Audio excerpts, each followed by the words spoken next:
ils prennent leurs responsabilités. Parce que la première responsabilité des militaires, là, c'est de se rassurer d'abord que son peuple va bien.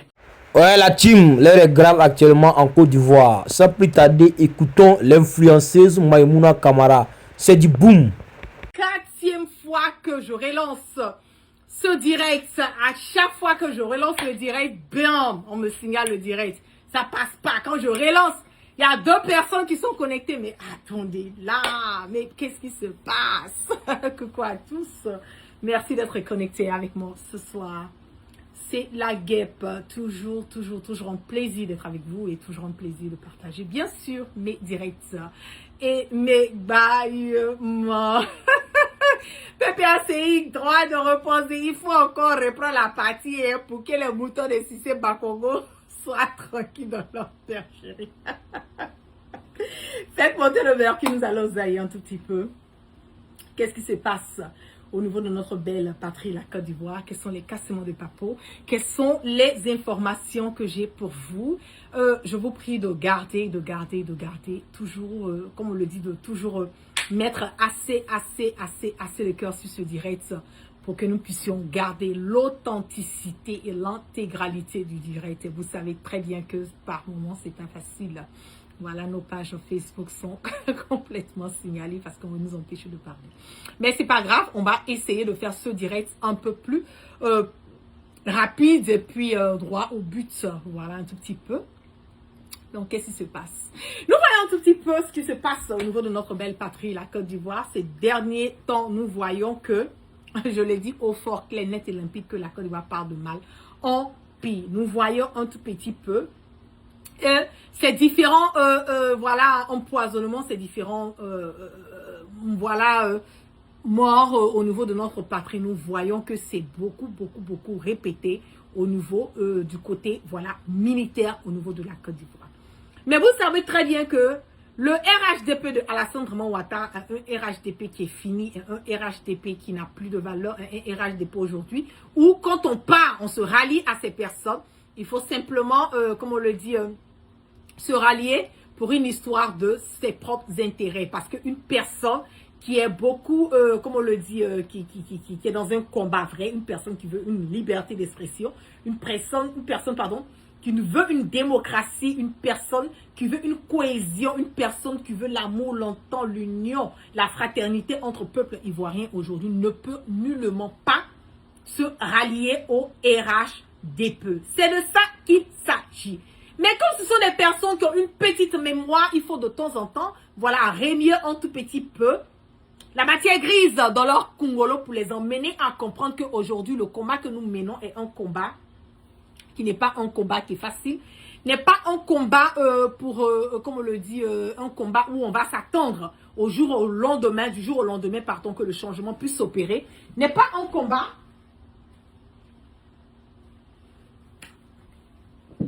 n'est pas un combat où les Ivoiriens vont penser que, ou voilà, les choses vont aller rapidement, les choses vont aller, comme on le dit, comme sur des roulettes. Non, c'est pas ce genre de combat que nous menons. Nous sommes en train de dealer avec un dictateur, nous dealons avec un sanguinaire, nous dealons avec un imposteur, nous dealons avec un satrape reptilien, nous dealons avec quelqu'un qui a plié les biens et les ressources de la Côte d'Ivoire depuis 1900 et depuis sa venue, son introduction par le président Feu Félix Houphouët-Boigny, voilà, au niveau de la Côte d'Ivoire. Donc nous dealons avec des assassins, des criminels notoires qui sont à la tête de la Côte d'Ivoire et qui ne sont pas prêts à partir, qui vont chercher toujours par des voies et moyens à vouloir se maintenir à la tête et continuer à plier les biens et les ressources et rendre la vie des Ivoiriens misérables et piétiner, voilà, la quiétude des Ivoiriens. C'est de ça qu'il s'agit. Mais qu'est-ce que nous avons? Nous avons ce petit Mamadou Touré. On va écouter un tout petit peu ce que ce monsieur a à dire. On écoute, on y va. C'est bon? Ouais, c'est bon. C'est parti. 5, 4, 3, 2, 1. Bonsoir à tous et bienvenue dans cette nouvelle édition de l'entretien du jour. Notre invité, M. Touré Mamadou. Bonsoir. Bonsoir. Merci d'avoir accepté notre invitation. Vous êtes le président de la Coalition pour le changement en Côte d'Ivoire, favorable au président Ouattara. Le Premier ministre Guillaume Soro vient de lancer un appel au soulèvement, ce que certains de vos camarades appellent déjà la révolution orange. C'est à partir du 21 février prochain. Vous êtes partie prenante de ce soulèvement? Bien évidemment, puisque nous avons participé à l'élection de M. Ouattara, et pour nous, aucun compromis n'est possible sur la victoire éclatante de M. Ouattara. Donc l'appel du Premier ministre Guillaume Soro sera donc entendu par l'ensemble de la jeunesse du Côte d'Ivoire. Et nous prendrons toute notre place dans ces événements. On a l'impression qu'on assiste à une espèce d'essoufflement. On a écouté, hein? Ok. Je vais vous montrer notre direct et après ça, nous allons décortiquer. Le camp d'en face, on va voir, est prêt à tout. Oui, mais pour nous, Africains, c'est malheureux que des dirigeants en Afrique veuillent s'accrocher au pouvoir contre le bonheur de leur peuple, contre la culture de leur peuple. Cette situation est malheureuse.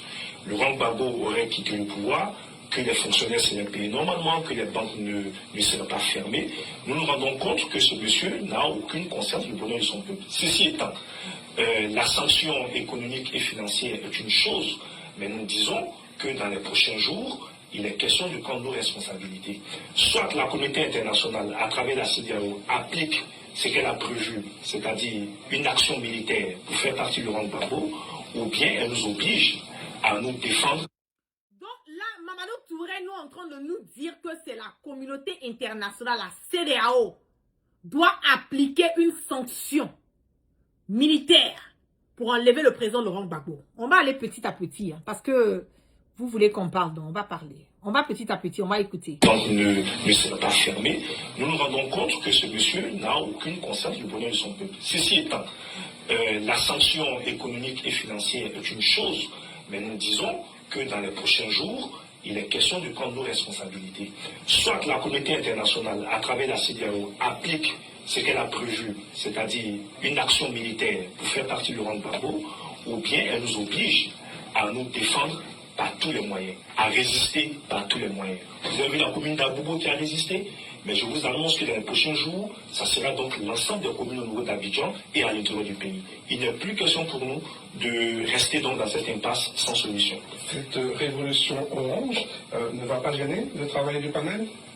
Je ne sais pas si elle est orange, notre révolution, mais ce que je peux vous dire, c'est que nous espérons que le panel qui aura lieu dans quelques jours, les chefs d'État donc qui font partie de ce panel, arriveront à faire entendre raison à Laurent Gbagbo, même si nous restons sceptiques quant aux résultats. Mais ce que je dis, que le panel réussisse ou pas, il est de plus en plus question que les Ivoiriens prennent eux-mêmes le destin. Mais puisque c'est le message que semble nous envoyer la communauté internationale, et bien nous avons bien entendu ce message, nous allons nous organiser, comme le Premier ministre l'a dit, dans les campements, dans les villes, partout, nous allons nous organiser pour faire face donc à la dictature de Jusqu'où elle est prête à aller, cette jeunesse du RHDP? Vous êtes prêts à aller jusqu'où? Quelles sont vos limites? Vous savez, pendant la Deuxième Guerre mondiale, lorsqu'il y a eu l'occupation en France, des jeunes se sont levés, ont pris les armes.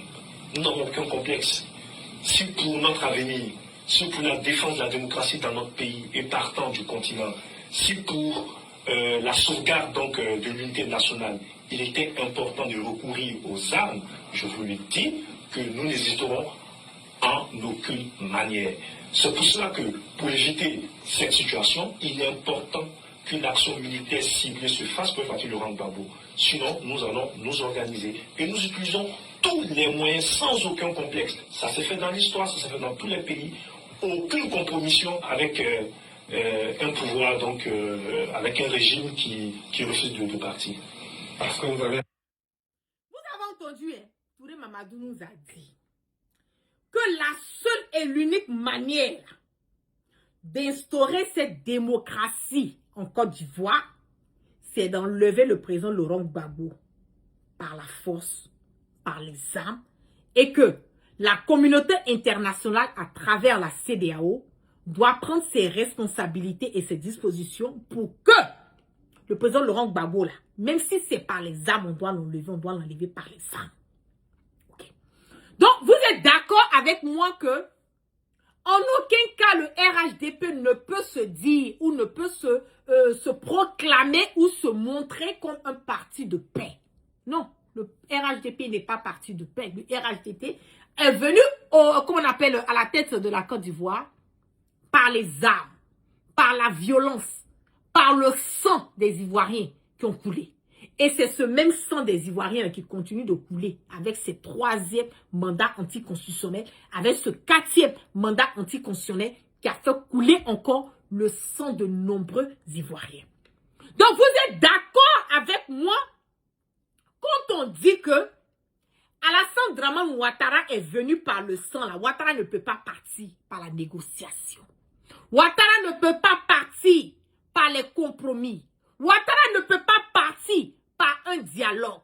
Ouattara ne peut pas partir par, comment on appelle, par des accords, comme les accords de Pretoria, les accords de Marcoussis, qu'il y a eu plein de ces accords qui se sont passés autour de la rébellion pour mener tous les deux différentes parties à pouvoir trouver un commun accord et aller de l'avant pour minimiser, voilà, ce coulé de sang. Donc, vous êtes d'accord avec moi que la Côte d'Ivoire, où nous sommes, moi, je suis une personne, je suis cash dans mes propos. Voilà, je ne vais pas dire quelque chose pour faire plaisir à quelqu'un ou je ne vais pas modeler ou changer, voilà, mon parler parce que je vais faire plaisir à quelqu'un. Non, loin de là. Nous savons tous comment est-ce que Ouattara a accédé à la Côte d'Ivoire. Nous savons tous comment il a accédé à ce trône. Nous le savons au fort, clair, net et limpide qu'en ce moment et à cet instant T, la seule et l'unique manière que Ouattara peut comprendre là, Ouattara peut comprendre que les Ivoiriens sont fatigués. Les Ivoiriens en ont marre de cette marginalisation, de cette dictature qui nous a été imposée par Ouattara et par son clan. C'est de leur montrer par A plus B que nous ne voulons plus et puis de former un bloc et puis quitter dans ça. Le seul dialogue que Ouattara comprend, c'est le dialogue de la violence. C'est bel et bien dommage. Le seul dialogue que Ouattara comprend, c'est de faire couler le sang des Ivoiriens. Nous ne voulons plus que le sang des Ivoiriens coule encore dans notre pays. Loin de là. Nous ne voulons plus que le sang d'un Ivoirien coule. Mais la seule manière que nous pouvons enlever Ouattara là, c'est de former un bloc. La seule manière que nous pouvons enlever Ouattara là, c'est de mettre nos divergences. Et la seule manière où nous pouvons enlever Ouattara, c'est ces gens qui sont à la tête, que nous appelons nos militaires, qui sont supposés régler, qui sont supposés diriger quelque part, qui sont supposés, comment on dit, protéger. Pas seulement les biens et les ressources de la Côte d'Ivoire, mais protéger le peuple ivoirien là. Si eux, ils prennent leurs responsabilités, parce que la première responsabilité des militaires, là, c'est de se rassurer d'abord que son peuple va bien. Que celui qui a la tête de la patrie est en train de faire ce que le peuple demande. Nous voyons au fort clair, net et limpide que c'est loin de là. Nous voyons au fort clair, net et limpide qu'aujourd'hui, la Côte d'Ivoire est hypothéquée par une famille, par la famille Ouattara. Nous voyons au fort clair, net et limpide que les fils dignes de notre pays ont payé les pots cassés et continuent de payer les pots cassés. Quand nous regardons comment est-ce que le président Laurent Gbagbo a été attrapé, quand nous regardons ce que le président Laurent Gbagbo a traversé, quand nous regardons comment est-ce que le président Laurent Gbagbo a passé plus d'une décennie, plus de 10 ans de sa vie dans une prison. À cause de qui? À cause d'Alassane Dramane Ouattara. Même les personnes qui ont lutté, même les personnes qui ont sacrifié leur vie pour Alassane Dramane Ouattara là, Ouattara ne les a pas épargnés. Je vais vous montrer un petit extrait ici, vous allez. Moi, c'est l'armée que j'ai lancé l'appel à l'armée de Côte d'Ivoire. Et les miliciens et les mercenaires que vous avez engagés? Ça, je n'ai pas engagé de miliciens ni de mercenaires. Vous savez, ce conflit-là, il est à plusieurs composants que ni vous, ni moi ne connaissons pas. Mais j'ai demandé à mes soldats de cesser les armes, de cesser les combats. Vous avez entendu, on a tout accusé le président Laurent Gbagbo. Aujourd'hui, là, que nous le voulions ou pas, nous voyons quelque part cette vérité. Nous allons écouter toutes ces personnes que vous voyez, les Ouattara, les Ahmed Bakayoko, les Ibé, toutes ces personnes qui ont lutté, qui ont mis Alassane Dramane Ouattara à la tête de la Côte d'Ivoire. Il ne les a pas épargnés. On va regarder. J'ai eu vraiment une vidéo ici que je vais partager avec vous. Ça fait des années, les gens ne disent pas la vérité aux Ivoiriens. Ils mentent. J'avais 31 ans quand on renversait Bédier. Je pouvais m'asseoir.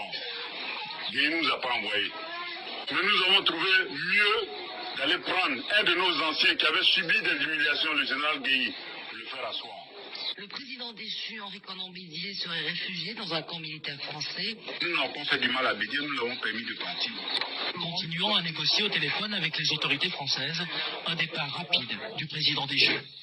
J'ai dit, attention, lui, Bédié, il veut partir, mais que l'ambassadeur ne permette pas un instant que ce ministre-là parte avec Bédié. Ils n'ont qu'à rester ici. Ah oui, ça c'est clair. Ils n'ont qu'à rester ici. J'étais son chef de sécurité. Je n'ai même pas voulu être ministre. Et je sais pourquoi. Parce que je suis militaire. En tant que son chef de sécurité, ça me permettait d'avoir les yeux partout et la main sur tout. De savoir ce qui se passait. Mais malheureusement, chemin faisant, il s'est fait entourer de ceux que nous avons chassés le 24. De certains que nous avons chassés le 24. Et ces personnes ont commencé à mettre dans sa tête que c'était son tour et que ce pouvoir-là, ça ne se donnait pas, il fallait se maintenir. Il était inquiet parce qu'on lui disait, non, IB veut mettre Alassane au pouvoir, c'est pourquoi il ne veut pas que tu sois candidat. Voilà ce qu'on lui disait. C'était difficile, mais personne ne savait.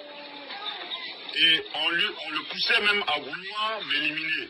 Le général est venu me voir un matin pour dire, IB, il faut que tu ailles prospecter 2 ambassades, l'ambassade de la Chine et l'ambassade du Canada. J'ai dit, mon général, ça peut attendre. Quand nous allons finir la transition, dans quelques mois, nous allons finir la transition, j'irai procéder. Il dit, non, il faut que tu ailles maintenant. Dieu merci, il y a des gens qui sont vivants. L'ambassadeur Georges Bonnier était là. C'est lui qui a intervenu. Il est venu me voir à mon bureau, il m'a dit, IB, vas-y. Va, le général est ton patron, va faire ce qu'il t'a demandé de faire. Exécute, il n'y a aucun problème. Une semaine après, tous ceux qui étaient avec moi, à commencer par Zagazaga et autres, les Watao que vous connaissez, les chérifs, tout ça, ont été arrêtés. Quand ça s'est passé comme ça, j'ai eu le général au téléphone. J'ai dit, mon général, qu'est-ce qui se passe? D'une affectation et d'une prospection, c'est une affectation. Il n'y a pas de problème. Mais qu'est-ce que mes collaborateurs, mes compagnons qui vous ont permis d'être au pouvoir ont fait pour se retrouver en prison? Oui, IB, vous voulez me tuer? J'ai eu l'information, la certitude que vous voulez me tuer. J'ai dit, mon général, si on voulait vous tuer, il y a longtemps, on l'aurait fait. Je pense que ce n'est pas la solution de mettre ces jeunes-là en prison. L'attaque avait pour cible la résidence privée du général Robert Gueye. Une maison ouverte aux journalistes ce matin pour qu'ils constatent eux-mêmes l'ampleur des dégâts. C'est qu'il y a eu des rumeurs qui ont été confirmées. Le lendemain, on m'appelle pour me dire qu'on a joint la grenade, Gueye a donné instruction, il a été tué en prison. Donc, il a commencé à les liquider un à un en prison. J'ai pris mon téléphone et j'ai appelé le général. J'ai dit, mon général, mais vous oubliez vite, vous venez de tuer la grenade. Mais sachez que vous allez tous nous tuer. À partir de cet instant, moi je te déclare la guerre. Je ne suis plus attaché militaire au Canada et considérez-moi comme votre adversaire. Voilà comment le général et moi, nous sommes séparés. Donc j'ai rendu ma démission officiellement. Et c'est à partir du Burkina que j'ai commencé à appeler mes amis. J'ai commencé à appeler mes amis. Le jour des élections, quand le Cafouillard, on avait déjà installé un système en place. Quand il y a eu Cafouillard, nos amis sont allés attaquer la poudrière pour faire libérer les Ouattao qui étaient en prison. Nous les avons fait libérer. Et on les a évadés. Je m'étais arrangé pour les faire tous monter à mes côtés à Ouaga. Blaise m'a permis de recueillir les éléments qui étaient dans des situations clandestines à Abidjan. Donc on a pu les faire sortir un à un. Thio Fosier, Adams, Ouattao,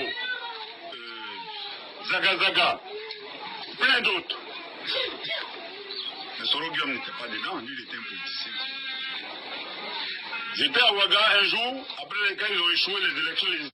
Quand ils ont commencé à faire leur recrutement là, quand ils ont commencé à faire leur, comment on appelle, à préparer leur rébellion là, quand ils ont tué, la guerre a été déclenchée entre IB avec, comment on appelle, le général Gueye Robert là.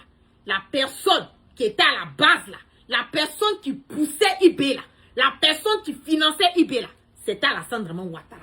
Vous avez entendu de la bouche de IB qu'en ce moment Guillaume Soro même n'était pas encore dedans.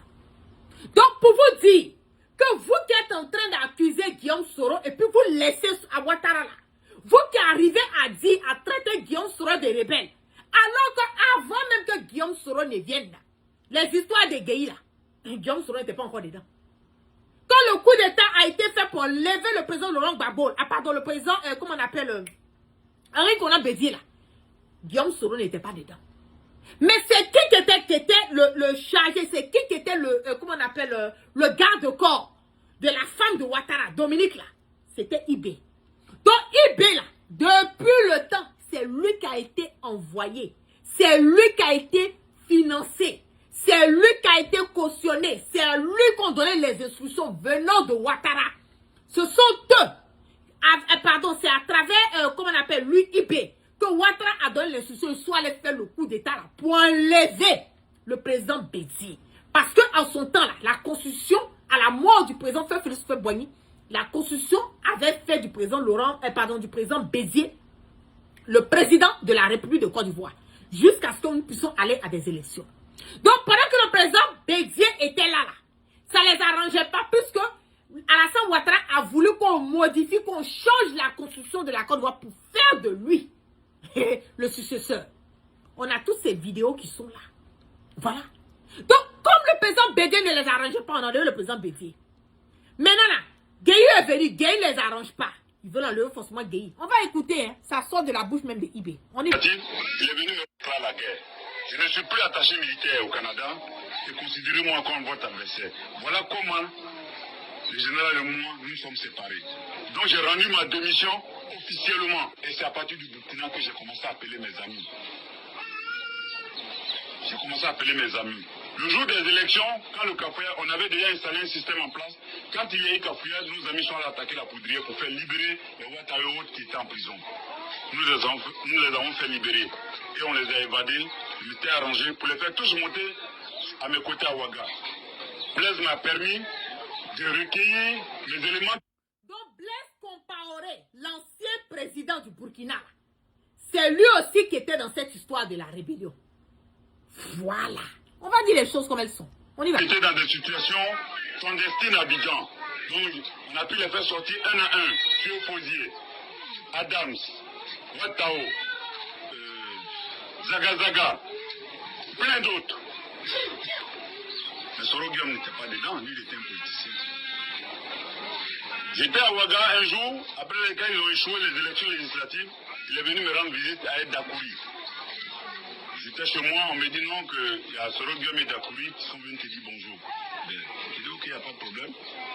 Et j'ai dit oui, jeune homme, qu'est-ce que je peux faire? Il dit non, grand frère, ton combat est une lumière pour nous, nous sommes venus te soutenir. Le grand frère Dakouri, même chose. J'ai dit bah écoute, il n'y a pas de problème. Nous sommes restés 48 heures après, ils sont repartis. Une deuxième fois, Soro Guillaume est venu me voir. Il dit il est venu me saluer. Il dit ok, c'est gentil. Il est reparti. Et nous avons lancé une opération en 2001 pour renverser le général Laurent Gbagbo. Malheureusement, ça n'a pas marché. 2001, ils ont voulu renverser le président Laurent Gbagbo, mais ça n'a pas marché. Vous pensez que c'est qui était à la base de ça? La chose on est en train de nous parler de Blaise Compaoré. La chose on est en train de nous parler de renverser le comment on appelle, on enlevait comment il s'appelle le président Bédié. La chose on est en train de nous parler de vouloir renverser le président comment on appelle Laurent Gbagbo. Vous pensez que c'est qui est à la base de ça? C'est le même Alassane Dramane Ouattara. Depuis que le président Félix Houphouët-Boigny nous a introduit Alassane Dramane Ouattara aux Ivoiriens, les Ivoiriens n'ont jamais eu la paix. On n'a jamais eu la paix. C'est de ça qu'il s'agit. Donc, quand vous êtes en train de chercher qui est le père de la rébellion, la rébellion, là, ça n'a pas commencé récemment. Hein. C'est pas le moment où Guillaume Soro est arrivé, où il était, comment on appelle, il faisait la communication de la rébellion, que c'est à ce moment la rébellion. La rébellion a commencé là depuis la mort du président Félix Houphouët-Boigny. Depuis que Ouattara a voulu changer la constitution. Depuis qu'on a fait qu'on appelle le coup d'État a été fait pour destituer le président Henri Konan Bédié. Depuis le temps de, comment on appelle, de Gueye Robert. Depuis le temps où on a tenté encore d'enlever le président Gbagbo là. Depuis ce temps-là, la rébellion de la Côte d'Ivoire avait commencé déjà à être mise en place. Et c'est qui a la tête de cette rébellion? Alassane Dramane Ouattara. C'est qui profite de cette rébellion? Alassane Dramane Ouattara. On va écouter. Et ce Roguem est parti à Paris et j'étais là un jour, j'ai reçu un coup de fil. Il me dit qu'il était allé s'inscrire à Paris 8. Paris 8, c'est une université de Paris. Malheureusement, il n'a pas pu s'inscrire. Il dit vraiment c'est dur pour lui, qu'est-ce que je peux faire pour lui? Il dit bon, présentement je ne suis qu'entouré que de militaires. Et les journalistes ne cessent pas de m'appeler à tout instant voulant discuter avec moi. Moi, je n'ai pas ce temps. Je m'organise à voir ce qu'on peut faire. Donc viens, toi tu vas t'occuper des journalistes. C'est comme ça que j'ai fait venir ce Roguem à côté de moi, comme porte-parole. Tu t'occupes des journalistes. J'étais secrétaire général des Forces Nouvelles. Et qui était votre patron? J'étais mon qui finançait. J'étais mon patron. Vous êtes venu comme ça? Donc vous voyez bien que, on va revenir, vous voyez bien que cette rébellion-là a débuté depuis les années 93, 92, 93, depuis la mort du président Félix Houphouët-Boigny. Toutes les personnes qui ont mené cette rébellion, toutes les personnes qui ont participé à cette rébellion, toutes les personnes qui ont mouillé maillot pour cette rébellion, toutes les personnes qui ont sacrifié leur vie pour cette rébellion, même Ibé qui a été là depuis le départ, celui-là même qui a concordé, qui a mijoté, qui a tout fait. Alassane Dramane Ouattara n'a pas raté Ibé. Il ne l'a pas raté. Il a demandé à ce qu'on élimine Ibé. Vous pensez que c'est vous autres là, les Touré Mamadou?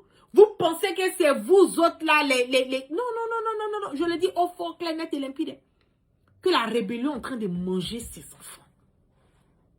Je le dis au fort, clair, net et limpide. Que nous sommes arrivés à un certain stade aujourd'hui, les gens pensent que c'est une histoire de non, voilà, Ouattara il est là. Non, hein. Tant que nous ne mettons pas nos divergences de côté là. Et je le dis, Ouattara est arrivé à la tête de la Côte d'Ivoire là. C'est par le sang. Le sang des Ivoiriens a coulé. Nous ne voulons plus que le sang des Ivoiriens coule. Nous ne voulons plus que cette rébellion qui a endeuillé, qui a fait plus de 3000 morts, jusqu'à présent, nous n'avons pas encore retrouvé le propriétaire de ces morts.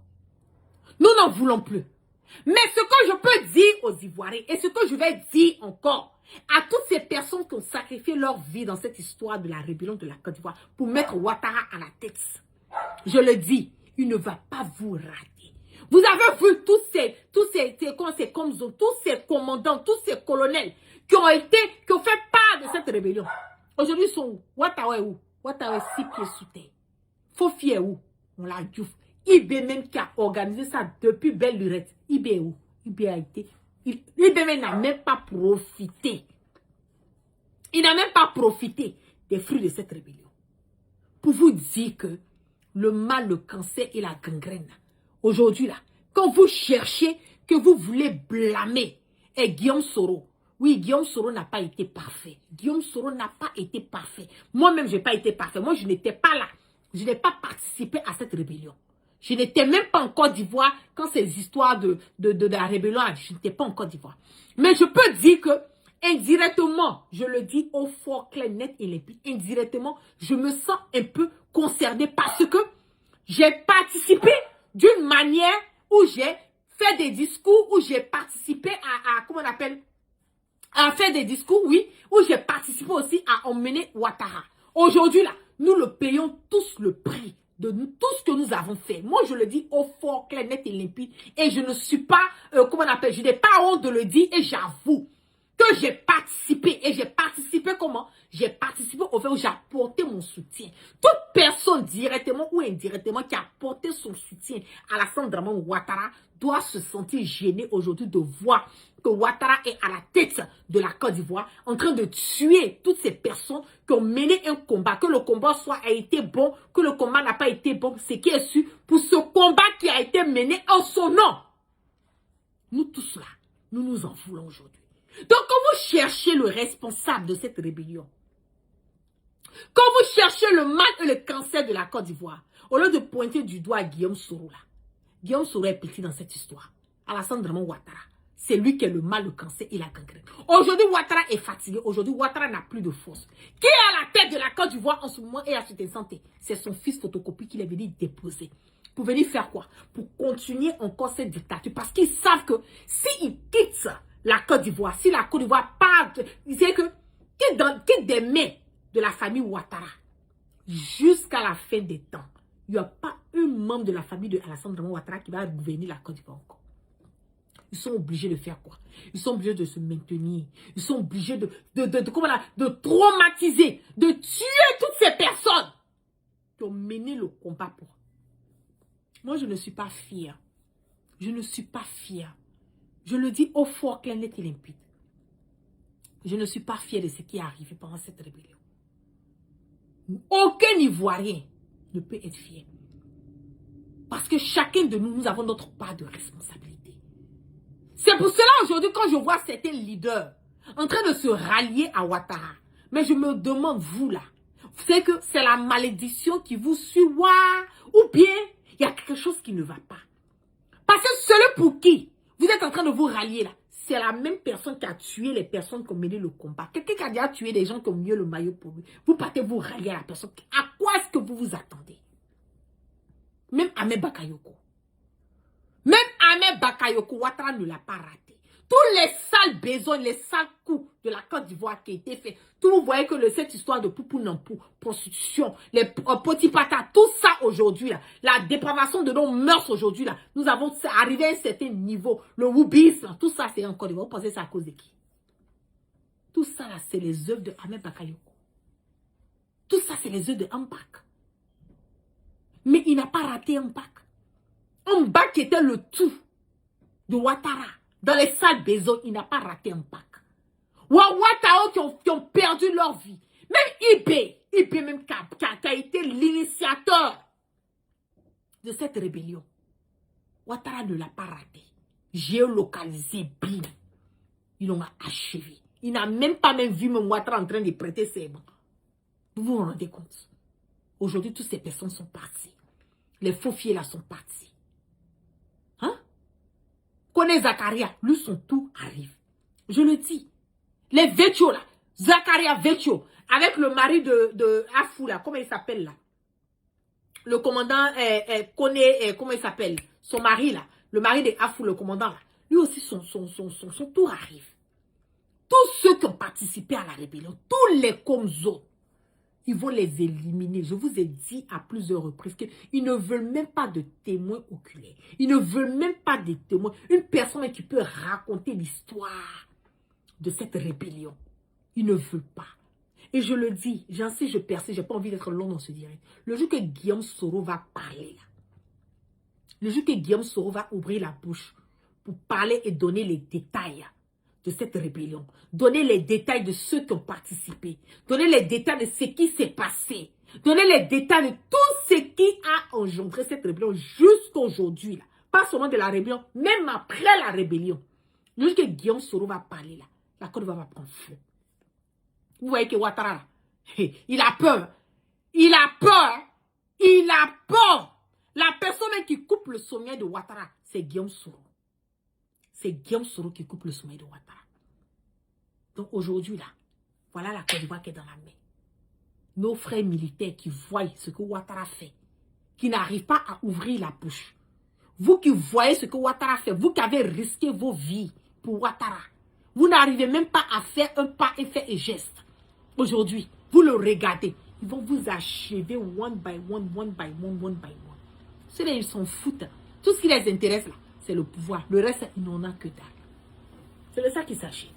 Donc, sur ce, merci à toutes les personnes voilà, qui sont restées connectées avec moi ce soir. Que la grâce de Allah subhanahu wa ta'ala soit sur tout un chacun et que Dieu, dans sa miséricorde, qui continue de pardonner nos péchés et qui nous emmène le sens du discernement. Nous allons continuer, voilà, avec des informations au fur et à mesure, voilà, que nous les avons, et puis emmener, voilà, le peuple ivoirien à ne pas être découragé, à ne pas être désespéré. Je le dis que nous allons y arriver. C'est la persistance. Nous devons continuer à insister et à persister à ce que Ouattara est déjà fini. La personne aujourd'hui qui dirige la Côte d'Ivoire, je l'ai dit au fort, clair, net et limpide là, c'est Photocopie qui dirige la Côte d'Ivoire. Donc c'est lui, on doit empêcher par toutes les voies et moyens à se maintenir à la tête. Parce que si lui se maintient encore, je le dis, nous sommes partis encore pour une trentaine d'années. C'est de ça qu'il s'agit. Donc, sur ce, je vous clappe plein de bisous. Vous passez une excellente soirée. Et puis, je vous l'offre depuis ma base Guépala. Peace and love.